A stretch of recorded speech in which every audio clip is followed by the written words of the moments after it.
How to retire in 10 years or less, starting from absolutely nothing. Many people I speak to feel like they're falling behind when it comes to affording their retirement, and the truth of the matter is that most of those people are. But I'll add the caveat that it's never too late to change if you're willing to do so. So, if you're willing to take action, ready to take control of your finances and ready to make your retirement a possible, no, an almost, no, a complete financial certainty, here's what to do.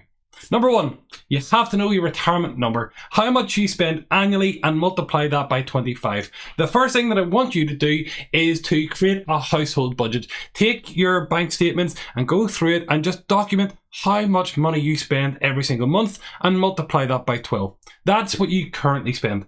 Then what I want you to do is to reduce the amount you spend to a minimum. Once you have that budget, go through it line by line and start saying, okay, that was essential for our household, or that was discretionary. And I want you to be completely ruthless with it and cutting that down.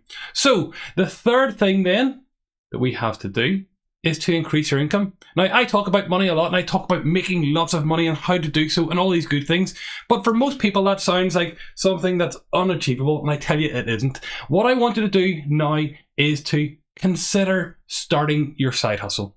Change your jobs if you're going to get more money for doing so, or make yourself incredibly valuable to the business that you work in currently, and do so much that it would be embarrassing for them not to pay you more. And if they decide that they're not going to pay you more, go find another job elsewhere. The fourth thing that you have to consider is debt. Now, you have to pay off all of your debt as quickly as possible. There's some consideration around mortgages and why that's good debt and all these good things. However, if you have unsecured loans, credit card, store card, Klarna, all of that stuff there, you need to get rid of it as quickly as possible, because debt takes you further away from your goals, not closer to them. Right. Next thing is you have to max out your pension. This is the cheapest money you will ever invest. And I appreciate that we all have a cost of living. Life has never been more expensive. You look at your pay packet, and if you're taking money out of your pension, you're going, where is that really going? Because you'll never see that money for years. If you're 20, you'll not see it for 37 years. If you're 30, you'll not see it for 27 years. And the closer you get to retirement, the more you think about this. But I promise that the day you retire, you'll wish you had more in your pension pot. Now, the sixth thing is risk equals reward. Some of you will be savers and you'll be putting money into a cash ISA every month. Some of you will be putting money into your bank account and into little pots and monds that we're starting. But when you do that, you get 2 to 3% interest. And I promise that it's far harder to build wealth whenever you're getting those low interest rates against investing. Now, I invest in index funds, and they are equity-based index funds, and those generally return between 7 and 10% on average over the lifetime that I've been investing. Past success is no indication of future success, so you have to do your own research, but generally speaking, you should see more return for your money if you invest it. And you can invest in properties or anything like that as well. And the seventh thing that I want to talk about is front loading your investments. The earlier you start investing, the more time your money has to compound and grow. In your 20s, you might think that I don't need to invest for my future. You do. In your 30s, that time starts to creep up and you think, maybe I have to look at this a bit further. When you hit 40 and above, you will be thinking about this a lot. And I promise the best time to start investing and thinking about your future was yesterday. The second best time is right today. So, think about your money, put your money to work for you, and that will be a great starting point.